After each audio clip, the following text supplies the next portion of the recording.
नवीन office जाने के लिए निकलने लगा तो उसकी पत्नी मालती कहने लगी, सुनो ना, कल वीडियो कॉल पर मैंने माँ को देखा, उनकी तबीयत काफी खराब लग रही थी। क्यों ना हम कुछ दिनों की छुट्टी लेकर गांव चले जाएं? वैसे भी हमें घर गए हुए बहुत साल हो गए हैं। नवीन कहने लगा, अरे यार, बुढ़ापा है तो बीमारी तो लगी रहेगी, और माँ आज से बीमार थोड़ी ना है। माँ की बीमारी तो काफी लंबे समय से है, और मैं जब उन्हें इलाज के लिए रुपए भेज ही रहा हूँ तो फिर माँ के लिए इतना परेशान होने की क्या जरूरत है।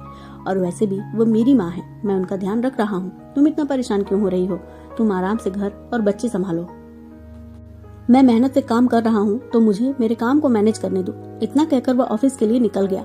मालती हैरान थी कि कोई बेटा अपने माता पिता से मिले बिना इतने दिनों तक कैसे रह सकता है। इधर नवीन ऑफिस में आकर ऑफिस में व्यस्त हो गया। दोपहर के बाद नवीन का फोन बार बार बज रहा था और वह फोन काट दे रहा था क्योंकि वह एक जरूरी मीटिंग में बैठा हुआ था। मीटिंग खत्म होते ही उसने फोन उठाया, तभी फिर से उसके बाबूजी का फोन आ गया। नवीन ने फोन उठाया तो उसके बाबूजी कहने लगे, बेटा तुम फोन क्यों नहीं उठा रहे थे? मैं कितना घबरा गया था। नवीन कहने लगा, बाबूजी मैं यहाँ बेकार तो बैठा नहीं हूँ, बहुत जरूरी मीटिंग चल रही थी मेरी। अब बताइए ना क्या बात है। मधुकर जी 2 पल को खामोश हो गए, मानो सोच रहे हो कि उन्हें यह बात कहनी चाहिए या नहीं। उन्होंने झिझकते हुए कहा, बेटा बात दरअसल ये है कि तुम्हारी माँ दिन रात बस तुम्हारे नाम की रट लगाए रहती है कि तुम घर कब आओगे। नवीन कहने लगा, बाबूजी आपको तो पता ही है कि यहाँ पर छुट्टियाँ मिलनी थोड़ी मुश्किल होती हैं, ऊपर से घर आने जाने में बहुत खर्च हो जाता है।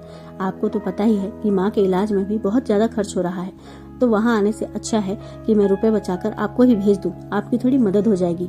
मधुकर जी का मुंह उतर गया। वह कहने लगे, लेकिन बेटा तुम्हें यहाँ आए हुए 10 साल हो गए, हमारे पोते और पोती कितने बड़े हो गए होंगे, बहू को देखने के लिए तो आंखें ही तरस गई है। जब से तुम विदेश गए तुम तो गांव को भूल ही गए। नवीन कहने लगा, अरे पिताजी आप यह कैसी बातें कर रहे हैं, जरा प्रैक्टिकल बनकर सोचिए ना। हम रोज वीडियो कॉल पर बात कर सकते हैं, फिर भी आप कहते हैं कि आपको हमें देखे हुए कितने दिन हो गए। मधुकर जी दबी हुई आवाज में बोले, हम वीडियो कॉल पर रोज बात तो कर सकते हैं, लेकिन तुम बताओ तुमने मुझे आखिरी बार वीडियो कॉल कब किया था? नवीन कहने लगा, अरे मैंने किया या मेरी पत्नी ने किया, बात तो एक ही है ना। मालती तो रोज आपसे बात करती है ना।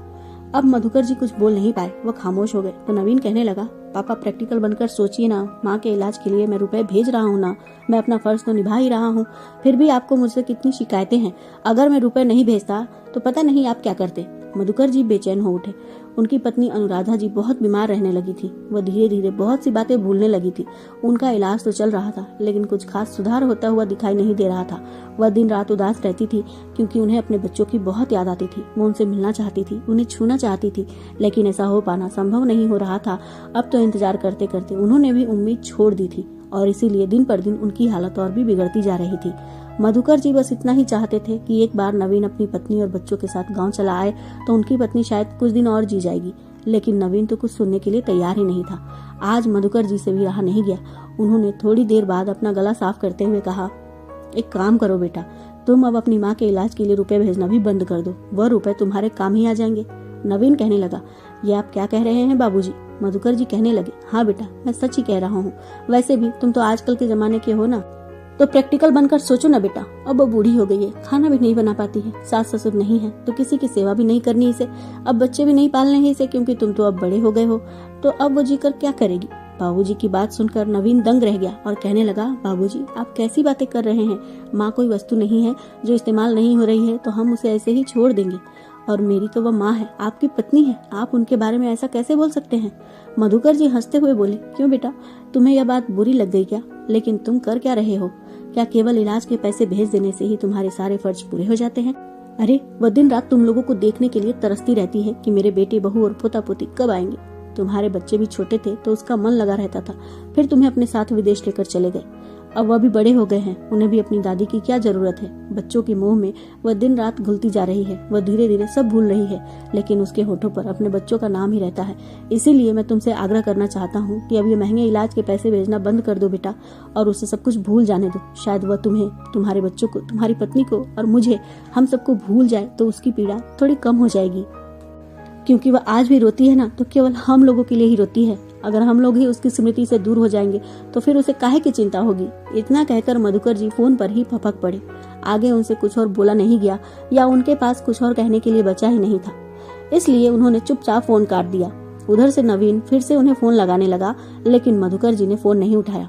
नवीन गहरी सोच में डूब गया। अब उसे ऑफिस में रुकने का मन नहीं कर रहा था। वो आधे दिन की छुट्टी लेकर घर चला आया।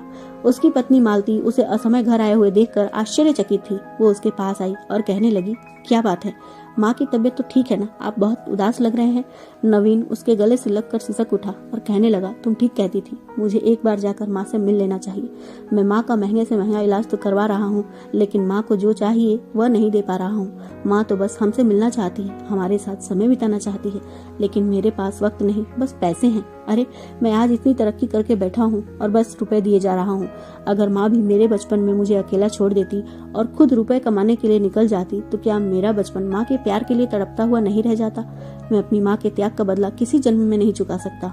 मेरी माँ एक मल्टीनेशनल कंपनी में काम करती थी, फिर भी मेरी परवरिश के लिए, मेरे साथ समय बिताने के लिए उसने अपनी नौकरी छोड़ दी, लेकिन मैं अपनी नौकरी के लिए अपनी माँ को ही छोड़कर बैठा हूँ। मैं आज ही टिकट करवाता हूँ, हमें जल्दी ही अपने देश अपनी माँ के पास जाना है। मालती ने जल भरी नजरों से उसे देखते हुए सहमति में सिर हिला दिया और धीरे से कहा, काम करना तो जरूरी होता ही है, क्योंकि अगर हम काम नहीं करेंगे तो जीने के लिए रुपए कैसे कमा पाएंगे। लेकिन काम और परिवार के बीच में सामंजस्य बिठाकर चलना चाहिए। साल में एक बार ही सही हमें अपने माता पिता से मिलने के लिए जरूर जाना चाहिए, उनके साथ समय बिताना चाहिए, उन्हें यह विश्वास दिलाना चाहिए कि हमें आज भी उनकी जरूरत है, वरना बुजुर्ग खुद को उपेक्षित महसूस करने लगते हैं। आखिर वह लोग भी हमें जिंदगी भर अपने पास बिठाकर तो नहीं खिला सकते ना। उन्हें भी जब जरूरत पड़ती है तो हम यहाँ से रुपए कमाकर उन्हें भेजते ही हैं, लेकिन इसके साथ ही वो यह भी चाहते हैं कि हम उनके साथ थोड़ा समय बिताएं। तो इसमें कुछ गलत बात तो है नहीं। क्या बच्चों के साथ समय बिताने का उन्हें अधिकार नहीं है? मैं तो कब से यही बात तुम्हें समझा रही थी, लेकिन तुम ही मेरी बात नहीं समझते थे। आज को हम अपने बच्चों को लेकर अपने माता पिता के पास जाएंगे, तभी तो कल को हमारे बच्चे बड़े होंगे तो वह भी हमारे पास आएंगे, वरना कल को हम भी बुढ़ापे में अपने बच्चों का मुंह देखने के लिए ऐसे ही तरस के रह जाएंगे। नवीन कहने लगा, मुझे देर से ही सही लेकिन अपनी गलती का एहसास हो चुका है। तुम सही कहती हो, मुझे लगता था कि जितने रुपए खर्च करके हम आएंगे जाएंगे उतने रुपए बचाकर मैं गांव में भेज दूंगा तो माता पिता खुश हो जाएंगे, लेकिन उन लोगों को हमारा समय और सानिध्य चाहिए। रुपए पैसे आते जाते रहते हैं, और अगर मैं अपनी माँ का इलाज करा सकता हूँ तो मुझमें इतना सामर्थ्य तो है ही कि मैं उनसे मिलने के लिए भी जा सकूं। मालती बहुत खुश हुई, क्योंकि शुरुआत से उसे अपने सास ससुर से बहुत लगाव था और उन लोगों की पीड़ा भी अच्छे से समझती थी। बचपन से ही वह माता पिता के प्यार के लिए तरसी हुई थी, क्योंकि उसके माता पिता तलाक लेकर अलग हो गए थे। फिर माँ गुजर गई और उसकी परवरिश नानी ने की। शादी के बाद सास ससुर के रूप में उसे माता पिता का प्यार तो मिला था, लेकिन पति के कारण ही वह उन लोगों से मिल नहीं पाती थी। लेकिन अब वह खुश थी, क्योंकि उसके पति को भी माता पिता का महत्व समझ में आ चुका था। एक सप्ताह के बाद ही वह लोग अपने घर पहुंच चुके थे। उन्हें देखते ही मानो बूढ़े माता पिता की कमजोर हड्डियों में एक नई जान आ गई हो। नवीन की माँ तो बहू के साथ मिलकर अपने बेटे का मनपसंद पकवान बनाने में जुट गई थी, और नवीन के पिताजी सब कुछ भूल भुलाकर अपने पोते और पोती को बाजार घुमाने के लिए चले गए। उन्हें देखकर ऐसा लग रहा था मानो वह खुद भी अपने बच्चों के साथ बच्चे ही बन गए हों। अपने माता पिता को खुश देखकर नवीन ने राहत की सांस ली और सोच में डूब गया कि मैं वहां बैठकर चाहे कितने भी रुपए भेज देता, अपने माता पिता के चेहरे पर ऐसा सुकून और ऐसी खुशी कभी नहीं देख पाता। उसने मन ही मन तय कर लिया था कि जब भी छुट्टी मिलेगी वह अपने माता पिता से मिलने के लिए जरूर आएगा। दोस्तों, जिंदगी में तरक्की करना और आगे बढ़ना बहुत जरूरी होता है, और काम के सिलसिले में लोगों को अक्सर अपने घर से दूर रहना पड़ता है, लेकिन छुट्टियों में अपने परिवार वालों के पास जरूर जाना चाहिए और उन्हें ये एहसास दिलाना चाहिए कि परिवार उनके लिए कितना महत्वपूर्ण है। आखिर काम और परिवार के बीच सामंजस्य बिठाकर चलना ही तो जिंदगी है। काम के बिना परिवार नहीं चल सकता, और परिवार ना हो तो काम करके क्या फायदा। इसलिए दोनों में बैलेंस बनाना बहुत जरूरी होता है। तो दोस्तों, आपको ये पसंद आई हो तो इस कहानी को शेयर जरूर करें, चैनल को सब्सक्राइब जरूर कर लीजिएगा। धन्यवाद।